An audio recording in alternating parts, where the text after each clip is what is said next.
Welcome back to my channel. It's your girl Pam Obasa, the founder of The Lucrative Lady. So thank you for joining me over here on YouTube.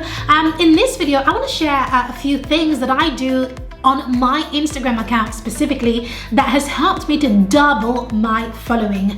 Now, of recent, I've had a lot of people follow, which is really interesting. And I just want to share a few of the things that I do, because I know that if you do them too, then you will get incredible results. Now, what I have done as well is I've put all of my tips and strategies inside a download for you, so that you can grab it and pin it up on your wall and know that you can tick off these things as you grow your Instagram account. So don't forget to hit that link in the descriptions below and grab that when you finish watching this video. And of course, it goes without saying, if you haven't already subscribed to this channel, please go ahead and do that. And turn on your bell so that you will be the first to see when I have a new video up on YouTube. Okay, let's hit the ground running. I want to share with you a few of the things that I have done that has really helped me to double my following, that will help you too. The first thing I want to talk about is consistency. My goodness. Now, when it comes to Instagram specifically, consistency is so important. And you know how you know it's important? Because if you look in your analytics, you can actually see that Instagram grades you based off of your consistency over the last 7 days. So they are really tracking your engagement and all of those things, and they give you the facts, they give you the data so that you can see, and all of it is based off of consistency.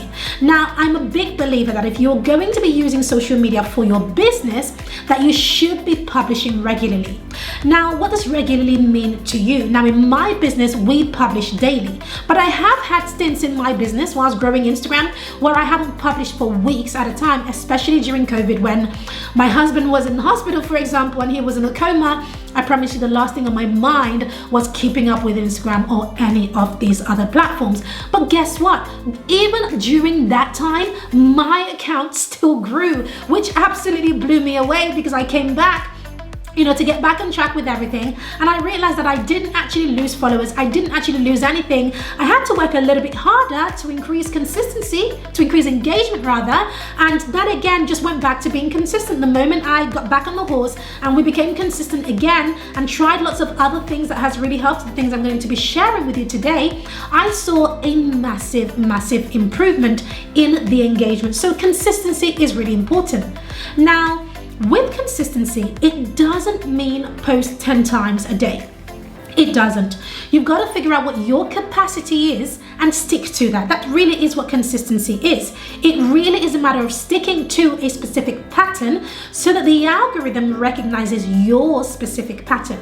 So, for example, if you're going to post every other day, stick to posting every other day and try your best to stick to posting at that specific time, on those specific days, because that is what is consistent to your own Instagram account. So the first is consistency. So the second thing I want to talk about is engagement and how important this is. So Instagram will boost your engagement depending on how much engagement you have. So it's the spirit of reciprocity, if you know what I mean. The more engagement you have, the more Instagram will boost your engagement. So how do you get engagement? Let's talk about that. Well, you get engagement by actually engaging with other people.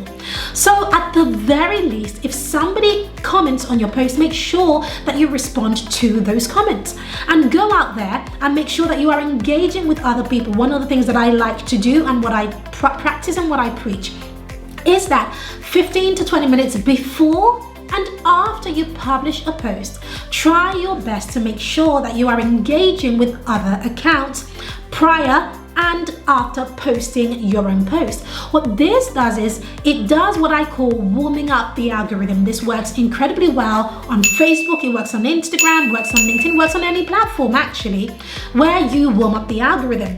What that means is that if you know you're going to be posting at 12 midday, for example, quarter to 12, you want to make sure that just scroll through and comment and like and comment. Make sure you're commenting, not just liking, properly commenting on other people's things, and then you publish your post, and then you wait, and as people are commenting on your post, make sure that you are responding straight away because the more engagement you have within that first couple of hours after your post is published, the more Instagram just goes boom, boom, boom. Here, have some more, have some more, have some more. Why? Because Instagram wants people to stay on their platform. So what they're doing is they're going to send the attention, direct the attention to creators like yourself and like me, who are encouraging people to stay on their platform. So the more you engage, the more reach you receive and the more engagement you will get as well. Number 3, I really love this, and this is something that I wasn't doing and I now started to do, and I've seen a massive improvement in my reach,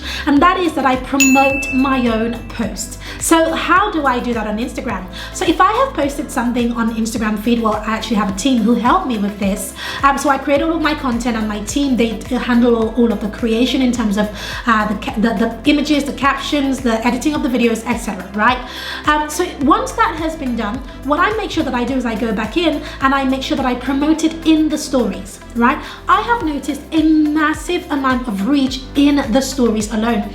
This is something that has absolutely blown my mind, because I had no idea how important stories were. I had no idea that people were watching stories that much. I just thought people were, constantly on their feeds, but they're not. They're actually really watching the stories. So the moment I started to really focus on my stories, the moment I saw that the reach increased, a lot of more engagement, and in fact, people buy more from the stories than they do in the feed, would you believe? So if you're using Instagram for business, make sure that you are paying a lot of attention to your stories. And the moment you post to your feed, make sure you post it to your share it to your stories, and make sure you add it to your highlight, right? So that's the journey.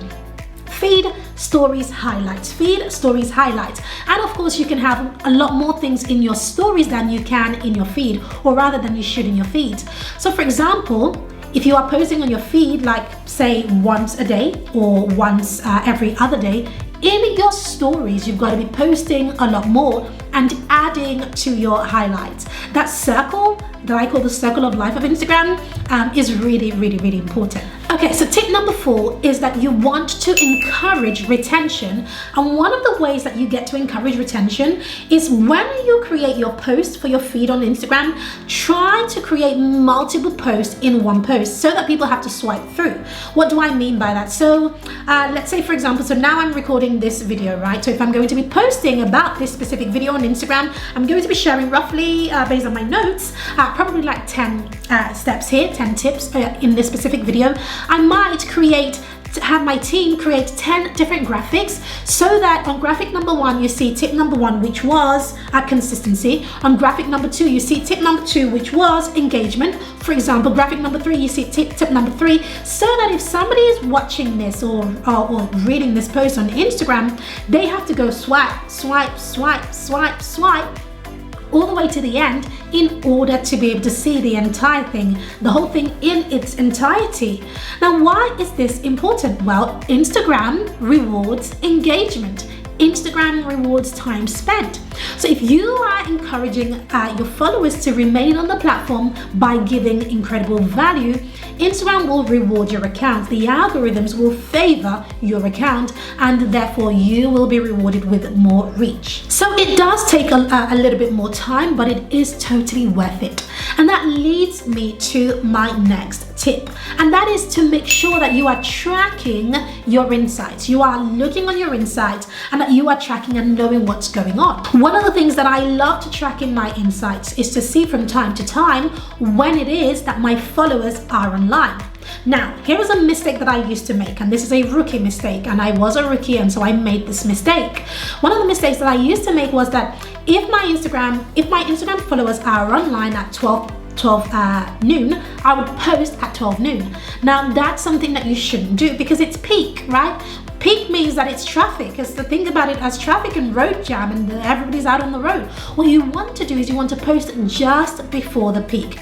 So you want to post at 11 a.m., so an hour before the peak, because this gives you that ride, that wave of people just starting to pick up. And so it gives your post almost like a longer journey, because you've posted ahead of the peak. Therefore, during the peak, you're still there and you're enjoying that wave of traffic. So this is something new that is working for us, and I know that it will work for you too. But you won't know that unless you track and go into your analytics to figure out what those times are specific to your account.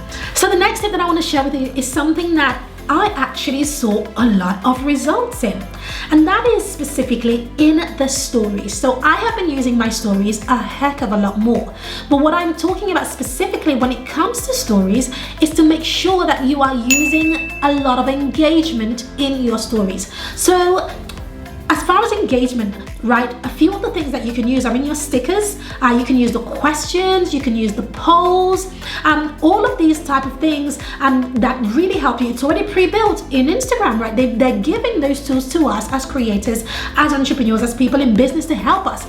So use them.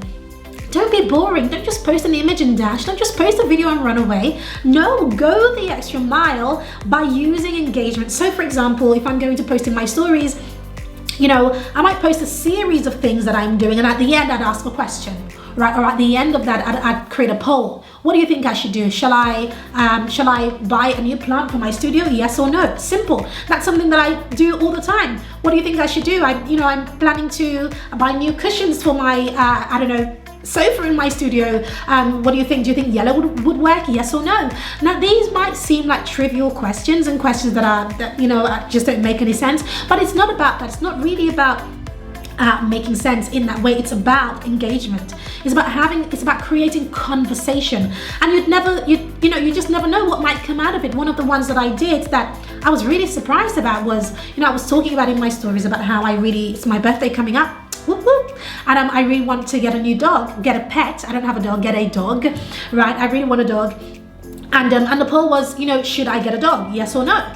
And a lot of people said yes. And so what I did then was I followed through with everybody who responded. So those who said yes, I then clicked through and asked them a question in their DMs. And the question was simply, oh wow, thank you so much. So I should get a dog. What type of dog would you recommend? Simple.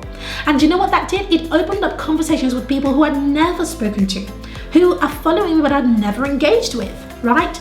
And those who said no, I clicked through and I said, oh, why no?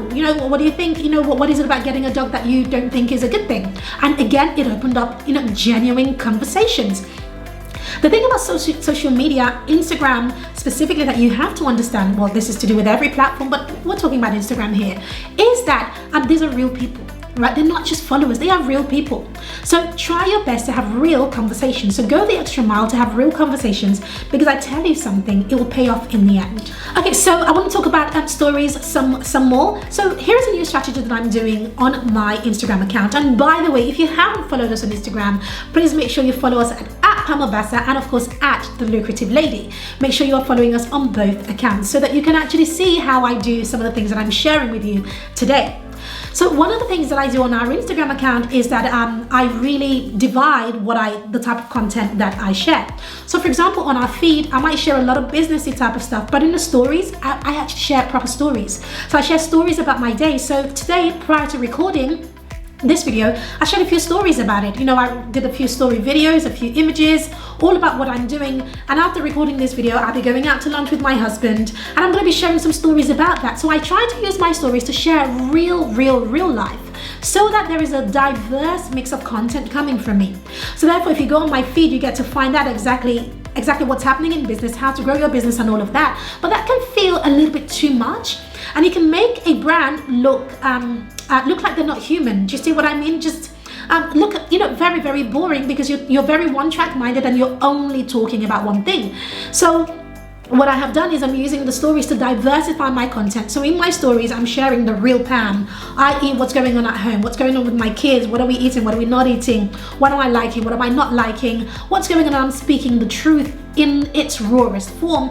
And that's why I'm finding, I believe, that the stories are doing so well, and it helps people to siphon off my stories into my feed. So I'm still getting at what I want, which is I want you to go to my feed, right? I want you to go to my feed and I want you to take action on business stuff, right? So by showing, the parallel parts of my life, i.e. the business and my real life, I'm actually showing the best of both worlds to you, but in different formats. So you've got to look at your Instagram and think to yourself, well, how do I talk business but not talk only business? Because that can be very boring. How do I mix it up so that I'm talking business, I'm talking life, and people are actually seeing a massive window into who I am? Because the thing about business and the thing about making money is that people have to buy into you. And if they haven't bought into you, then the chances of them buying from you are very, very slim. So this is what I do that works. And that leads me to my final two things. And the first is to make sure that, you know, when you post images, one thing that's working for me, when you post images, make sure that you tag everyone, every brand that you are wearing, right? So if I post an image of me in this dress, I might tag the brand, I will tag the brand rather, that I am wearing, the brand of my shoes and all of these things. The reason why it's important is because it leads you to having sponsors for your Instagram. Now, even though my Instagram account isn't massive, I've actually had people approach me to sponsor me. I've had people approach me, send me emails to send me stuff to wear. And the reason they do that is because I'm constantly out there and I'm tagging brands so they know that this is something that I would or might be interested in. So again, this can be another source of income for you. Another thing that I've done is if I've shot images at specific hotels, I've tagged those hotels. What that has allowed me to do is when it comes to doing brand shoots, which I do quite regularly, about 3 or 4 times a year, right? When I go to a hotel, I'm able to actually get it for free to shoot for my brand, because it's very easy for me to go, oh, have a look at my Instagram, have a look at the following and have a look at the other hotels that I've used. And right there, they can see that these hotels have been tagged and they can see how that has grown their following. And oftentimes I have been able to use lots of 5-star hotels to shoot in without having to pay for it. And if I wasn't crediting these hotels in my Instagram feed and in my Instagram account, I wouldn't have the opportunity to just be able to shoot in various locations for nothing, for free. So make sure that you are doing that too. And last but not least, before I tell you my very final tip, make sure that you click that link below to subscribe to this channel, and of course turn on your bell if you haven't done so already.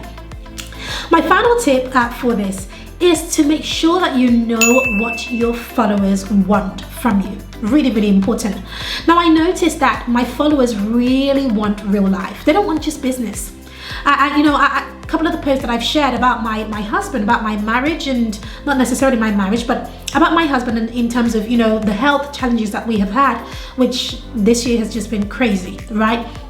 I'm a very closed person. I'm not the type of person that really loves to talk about all of these things publicly, but I've learned that vulnerability has really helped me along the way quite a bit. It's helped my business to grow because a lot of brands, they love to show the shiny part of their life. You know, they love to show the expensive cars, the expensive houses, the expensive shoes, the expensive bags, and all of the money that they're making, but they forget to tell the other side of the story, which is that along with that journey came some hurdles, along with that journey came some pain, it came some hurt, you know? And as COVID hit, thanks to COVID, you know, we suffered quite a bit. You know, like I shared, my husband was in hospital, in a coma for quite some time, which meant that I couldn't show up. And I remember I came back on social media because a lot of people were messaging, where are you, Pam? And so I just came out with it and I just said, look, this is what's happening. I just can't be dealing with social media right now. I hope you guys understand, but I just need some time. And the way that post blew up, like I had people, you know, commenting and responding, and I just didn't expect it. I just expected that people would read it and just understand and just leave me alone. But they didn't leave me alone. In fact, it brought more attention than I actually wanted, you know, it to bring. And it really showed that people aren't just interested in learning and reading about business, you know, and reading about the things that you love, your clothes, your fashion, and all of these things. There's more to life than that. There's more to life than business. There's more to life than clothes and all of these other things that, yes, we care about and are important. But that other side of life, you've got to understand that your followers want to see that too. They want to see you having that bad hair day. They want to see you having that bad day. They want to see how you're not so perfect. You don't have a handle on your kids as you appear to do. You know, you're not so perfect. You don't work out every day as you appear to do. You're not so perfect. You don't eat, you know, the right things all the time. Some days you fall off the wagon. You know, I'm not saying that people want to see you fail. It's just more that people want to see the real you. So when it comes to thinking about what to share on social media, you know, I'm not a believer that you should just spew and, you know, vomit everything and this is my life and here is everything. No, right? But mix it up, right? Mix it up and just be real. Talk about what is really happening. Talk about where you are really stuck. Talk about what is really going on in your business and in your life, and you can always tie that back to your business, but have a mix, right? Don't be just so one-track minded. I promise you that if you do it that way, not only will you get new followers, but you will really create true fans. What are true fans? True fans are people who believe in you, who are going to go to town for you, who are going to buy from you because they have bought into you. Those are true fans. And that's why social media can be such vanity metrics when you see people with hundreds of thousands of followers, but they're not actually making any money. That's because they don't have true fans. So when it comes to creating your content, this is some of the things that I want you to think about. How do I vary it? How do I show various aspects of my life? And because the more you do this in your feed, in your stories, on IGTV, on Instagram Reels, the more you do this, the more you create true fans, the more engagement you create, and of course, the more you grow your business. So I hope that this video has helped you. If it has, tell me that it has in the comments below. Let me know which of these tips really surprised you, or you know, what did you get out of this video? I'd love to know. I respond to every comment that I receive. And of course, if you haven't subscribed, make sure you do. And like I promised, there will be a link in the description and in the comments, which will give you my very best tips as a checklist, so that as you grow your account, you have me right by your side, helping you to tick off the very things that are most important in helping you to grow your following. All right, thank you so much for joining me today. God bless, and I'll see you on the next one. Take care. Bye-bye.